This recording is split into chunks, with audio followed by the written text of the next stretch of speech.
So eto na nga, mga kababayan, sige, umpisahan na natin. Naku, manggigigil na naman kayo dito mga kababayan. Ako na nagsabi. Manggigigil ka na naman dito pag narinig ko. Oo, eto ha. Eto mga kababayan. Ayan, dito tayo. Asaan na ba 'yon? Si Marcoleta, binanatan. Eto. Pakinggan natin ha. Ito yun. Ngayon lang ako nakakita sa kasaysayan ng National Prosecution Service na pati yung contribution, tulong ng mga kaibigan, ikaka-plunder mo pa. Para sana maintindihan sana ng mas madali. Opo, Sabi ni Marcoleta, ngayon lang daw siya nakakita sa kasaysayan ang isang prosecution na tulong ng iyong mga kaibigan ay ikaka-plunder. Alam mo, sa totoo lang, Senator Marcoleta, di ba bukado ka? At saka, wag mong alam nyo, ang hilig kasi ni Marcoleta, mga kababayan, mag-underestimate. At totoo lang, ang hilig-hilig ni Marcoleta mag-underestimate. Naalala nyo si Risa Hontiveros, sinabihan niya rin, huwag kayong mag-react, huwag kayong magsalita ng ganyan, huwag kayong magbigay ng ganung-ganung opinion kasi wala kayong mga low background, wala kayong karanasan sa bilang abogado.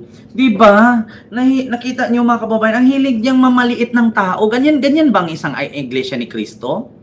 Ganyan ba ang isang kapatiran ng iglesia ni Cristo na arrogante? Yung ang hilig niyang magmaliit ng tao. Naalala niyo si Marcoleta, si Risa Hontiveros, galit na galit yung isang anchor, yung sila Sherda ba yun, yung nasa Billionaire News Channel. Sabi niya, wag mong maliitin si Risa Hontiveros kasi matagal ng senador yan. Bagong senador ka pa lang. Hindi naman binabasihan dyan yung pagiging abogado mo. Ang babasihan dyan, kung paano mo hinandle, paano mo dinala yung pagiging ikaw. Hindi naman nagbe-base din yung pagiging lawyer kasi bakit? Example ko si Topacio. Si Topacio, napakatagal na lawyer yan pero halos lahat ng hinawakan niya puro talo. Di ba? Wag niyong ipagmayabang kung ano yung narating ninyo. Mga lawyer kayo, doktor kayo, nurse kayo. Si Manny Pacquiao nga, hindi nakapagtapos, bilyonaryo, mas mayaman pa sa inyo eh. 'Di ba? Oo. Kaya wag niyong maliitin yung bawat tao. Kami nga, kahit ako, galit na galit ako kay Sara.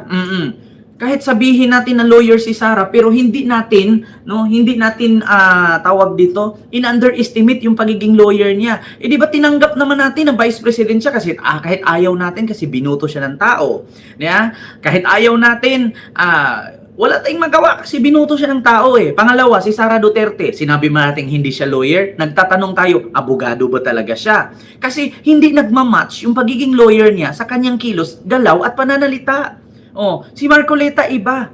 Porket abogado siya, kini-question niya, ina-underestimate niya na, biruin niyo ha, si Clavano, spokesperson ng ombudsman.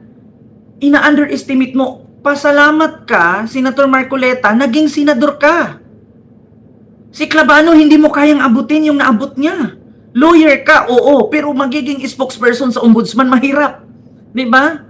Mahirap yan. Pasalamat ka, nasakay ka sa mga bobong butante mo. Kung hindi lang bobo ang bumoto sa'yo, tanga, nako, maniwala ka sa akin, di ka mananalo. Huwag mong ipagmayabang kung anong meron ka ngayon. Dapat nga, ingatan mo yan eh. Kasi baka sa sunod eleksyon, di ka na mananalo eh.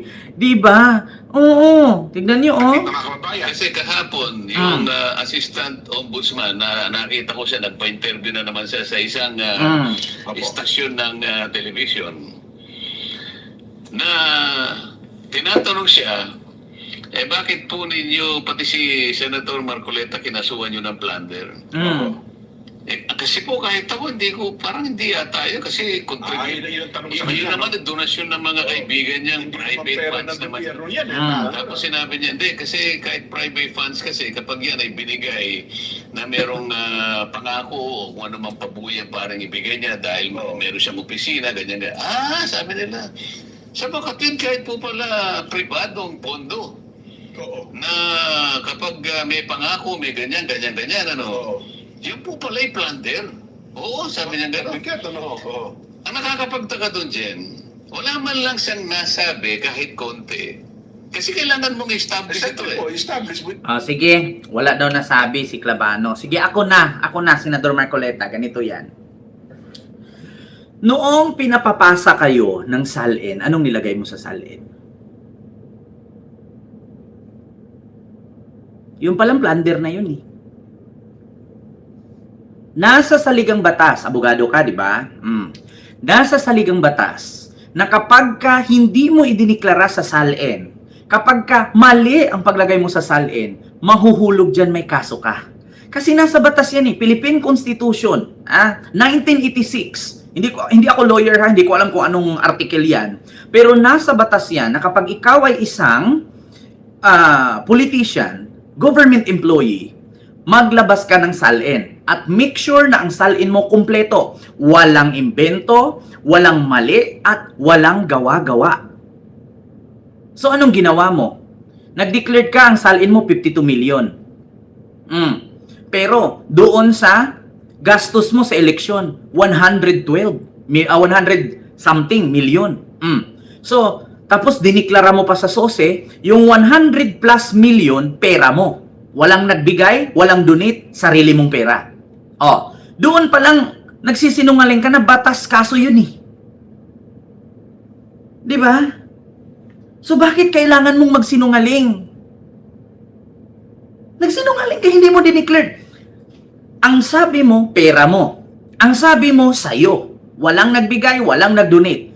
Ending, inamin mo dyan, sa mismong istasyon na sinabihan mo ngayon, na binigay sa'yo. Pangalawa, paano daw magiging plunder ang pag-donate? Ang sagot ni Clavano, kasi pinangakuan ka. Pinangakuan ka na wag ilagay ang pangalan pero tanawin mo itong utang na loob. Di ba ikaw mismo nagsabi, Senator Marcoleta? Lumabas mismo sa bunganga mo na wag daw ilabas ang kanilang pangalan, pero tanawin mong utang na loob mo ito sa amin. Paano kung si Mike Defensor sumabit dyan sa kanyang hotel? Tapos tinulungan mo kasi bakit? Yan yung nagdunit sa akin. So saluin ko yung kaso niya dyan sa hotel-hotel na yan. Kasi ang sabi ni Mike Defensor, tanawin mong utang na loob yan sa amin.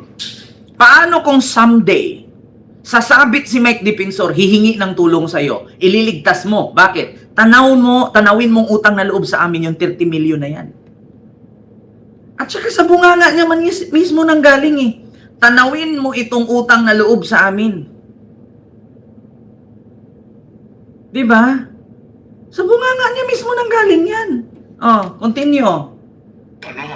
Kung walang kaugnayan yung pondo doon sa sinasabi mo, baka nag-speculate ka lang, baka inaakala mo lang, baka nangako ito ng kung ano-ano, na maaaring sa pangako na yon merong madadamage ang gobyerno. Ganito lang yan, Senator Marcoleta. Halimbawa, may nagbanta sa aking papatay ako. Kailan ba ako mag-iingat? Kung natamaan na? Di ba? Senator Marcoleta, hindi ka naman makakasuhan plunder kung hindi lumabas sa bunganga mo. Tanawin mo na lang utang na loob yan sa amin. I-disclose mo na lang yung mga pangalan namin. Ikaw mismo nagsabi niyan eh. Kaya yung mga sinabi mo sa interview, lumalabas sa bunganga mo, yun yung ginawang ebidensya laban sa'yo. Kung hindi ka kasi pa-interview ng pa-interview, akala mo naman kasi ngayon ka lang nagkaroon ng interview sa TV eh. Gusto mo kasi lagi ka expose eh. Di ba? Mag-vlogger ka na lang kasi kung gusto mo araw-araw ka nakikita sa TV. Di ba? Ano kasi, gusto kasing nakikita sa TV, gusto kasing laging ini-interview, gustong expose. Ayun, hindi na iniisip yung mga sinasabi niya, ikakaano na pala niya. Di ba? Ito, ipapanood natin sa kanya. Mga kababayan, ipapanood natin ito. Tingnan niyo, si Marcoleta mismo. Marcoleta. Inamin na may nag-donate. So, bunganga niya mismo nang galing, Mga kaibigan ko, nagbigay sa akin talaga. Alam mo, pakiusap lang nila. Isa lang. Tanggapin mo ang tulong namin sa'yo. Okay. Congressman ako noon, Kong. Kami po ay naniniwala na karapat dapat kang makarating sa Senado. Tanggapin mo ang ganito. Marami sila. Isa lang ang kanilang pakiusap sa akin. Ano po yun? sana wag mo na kaming i-disclose ang identity. Oh. Sa napakaraming mga reasons.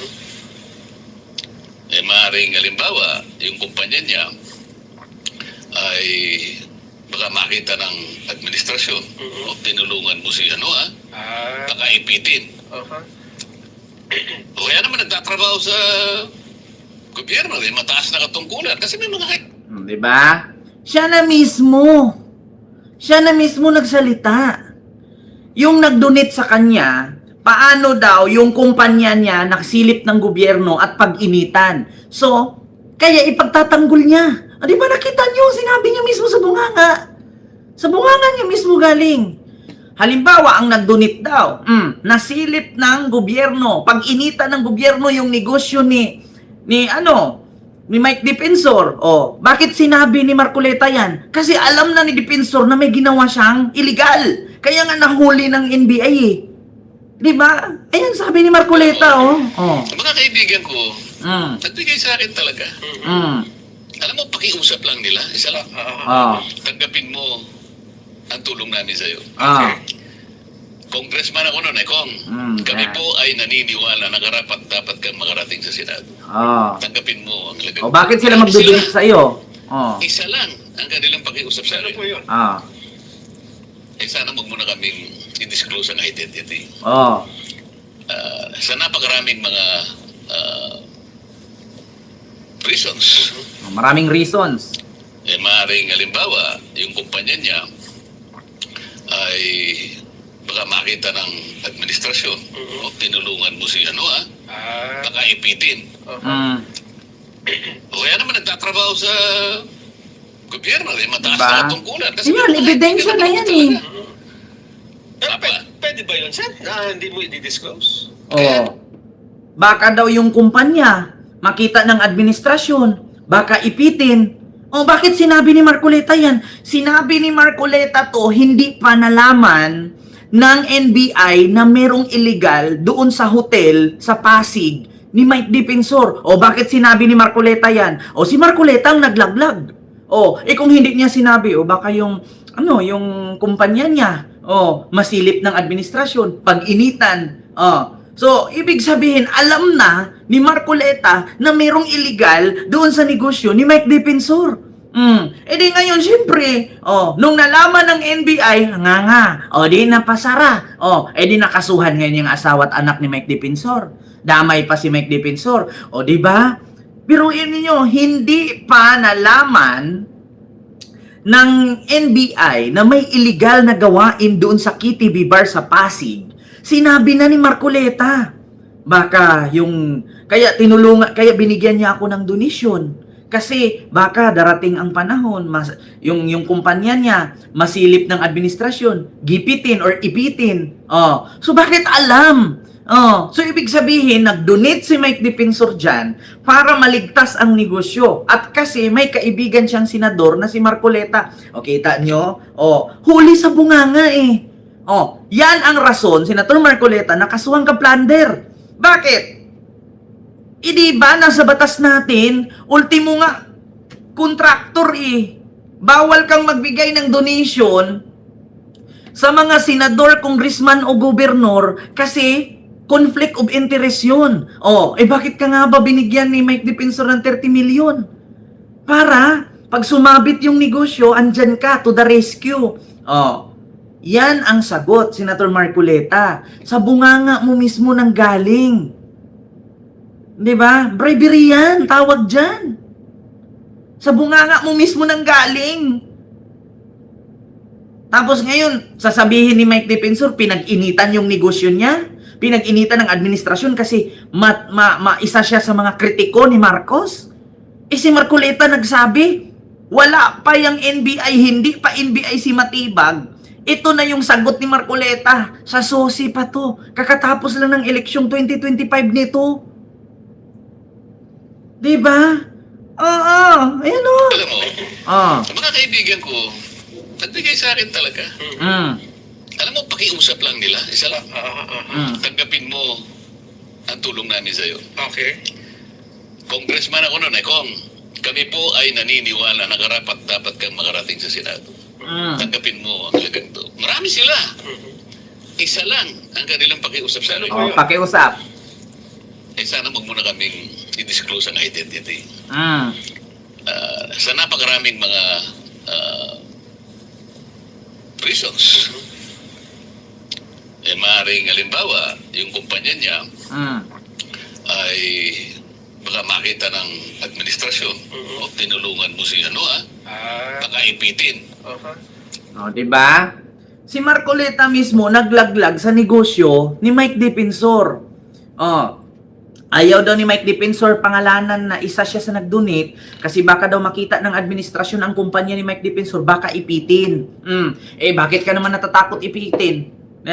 Bakit ka naman natatakot ipitin? May ginawa ka bang illegal? Maiipit lamang ang isang kumpanya kung may illegal na ginagawa. So, ibig sabihin, naipit nga, may illegal nga. Di ba? Hindi pa si Milvin Matibag, NBI Director, nagsalita na si Marcoleta dito kasi patungkol sa SOSI to. Di ba? Ang isda, nahuhuli sa bunganga, Senator Marcoleta, hindi sa buntot. Yan. Tapos ngayon, questionin mo?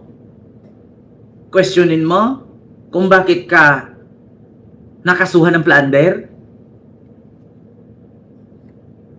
Continue natin.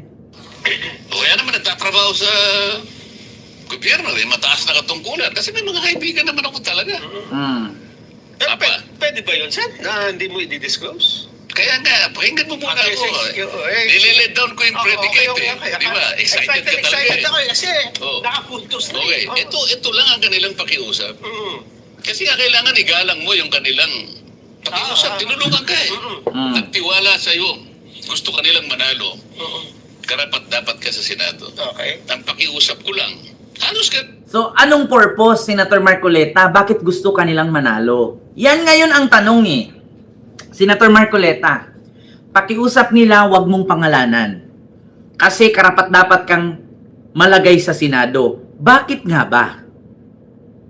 Bakit nga ba gusto nilang malagay ka sa Senado? What is the reason and what is the purpose? Napaka-imposible naman, Senator Marcoleta. Sige nga, bigyan mo ko 30 million, tatakbo ako barangay chairman dito sa amin na walang kapalit. Parang kay Cheese at kay Lubiano lang yan Napaka-imposible naman si Lubiano magbigay ng 30 million kay Cheese kung walang kapalit. Sige nga, tigil-tigilan mo nga kami, Senador Marcoleta. Ginawa mong tangang tao, nilinlang mo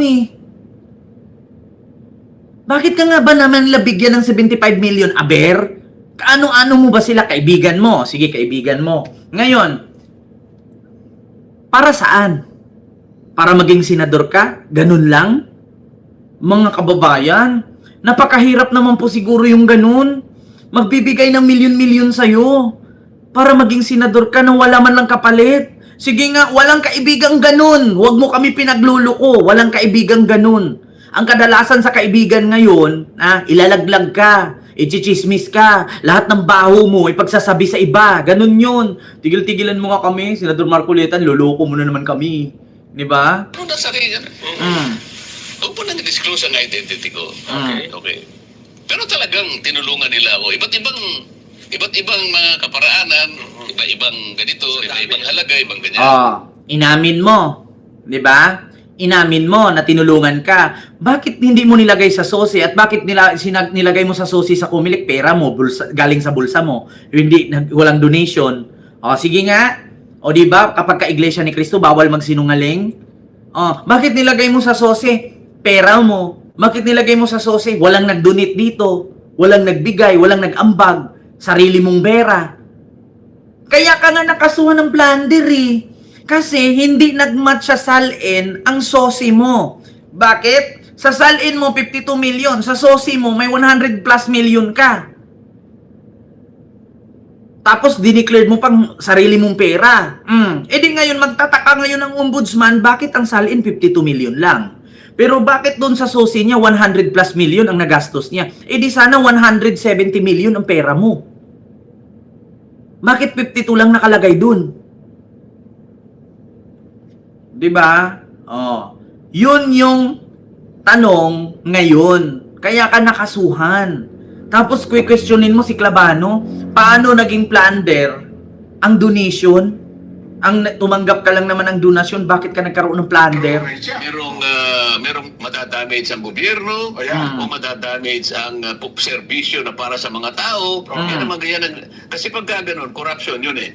Ayun, opo. So kinakailangan mong i-establish yung connection nung pagbibigay nila ng tulong sa'yo. Dahil kampanya kasi ito dyan. In-establish mo ba? Yan ang tanong ngayon, in-establish mo ba? Eh di ba nilagay mo sa susi pera mo? Hindi mo nga nilagay doon na donate to eh. Hindi mo nilagay doon, nag-donate si ganito, nag-donate si ganyan, nag-donate si ganon. Oh, kailangan daw i-establish. Meron kang salitang establish pero hindi mo nilagay sa sose. Alam mo, Senator Marcoleta, sa korte ka magpaliwanag, wag sa interview. Harapin mo yung kaso mo, tapos ang usapan. Kung kaya mong lusutan yan, panalo ka. Kung hindi mo kayang lusutan, kulong ka, tapos ang usapan. Di ba? Hindi mo naman... Yan ang hilig kasi sa mga DDS eh. Kung hindi sa interview, sa vlog, doon nagpapaliwanag, hindi naman korte yan eh. Hindi mo alam nyo sa totoo lang yung ginawa ni Senator Marcoleta, maaari pang magiging dagdag yan sa kanya. Madagdag kaso pa sa kanya yan. Hindi ka dapat magpaliwanag dyan eh. Doon ka magpaliwanag sa korte kung ano ang kinaso sa'yo. Bakit dyan ka sa Net 25 magpaliwanag, Senator Marcoleta? Magkasabi ka na naman dyan ng mali. Madagdag na naman yan dun. Issue na naman. Sasabihin na naman ni Boying, wala namang invento dito sa kaso niya eh. Kasi bakit galing naman lahat sa bunganga niya to eh.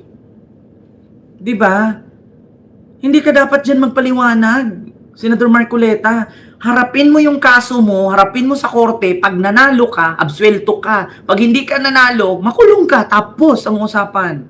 Diba? Isisi mo pa kay Clavano. Sinisisi mo pa-interview siya ng pa-interview. Ikaw nga, interview ka ng interview, kaya nga nahuli at naggawaan ka ng ebidensya eh. Kasi puro ka, gusto mo kasi araw-araw ko expose eh. Diba? Sasabihin mo, nagpa-interview na naman siya. Tapos sinabi na naman yung ganito. Ikaw nga, pa-interview ka ng pa-interview eh. Di ba? Ikaw nga, halos araw-araw nakikita ka sa TV. Nagreklamo ba si Clavano sa'yo? Kaya yan ang harapin mo yan. Pag nanalo ka, absuelto. Pag hindi ka nanalo, di kulong, samahan mo si Jinggoy. Di ba? Ganun lang yun, mga kababayan. Diyos ko naman. Marcoleta, oh. Kaya nasabihan ka ni Antonio Carpio na low IQ eh. Kaya nasabihan kang mababang uri eh. Mababa ang pang-iisip bilang abogado eh. Kasi bakit? Imbis na ikuda mo, imbis na ikatahimik mo, ikukuda mo pa. Oh, di ngayon, nadagdagan pa yan.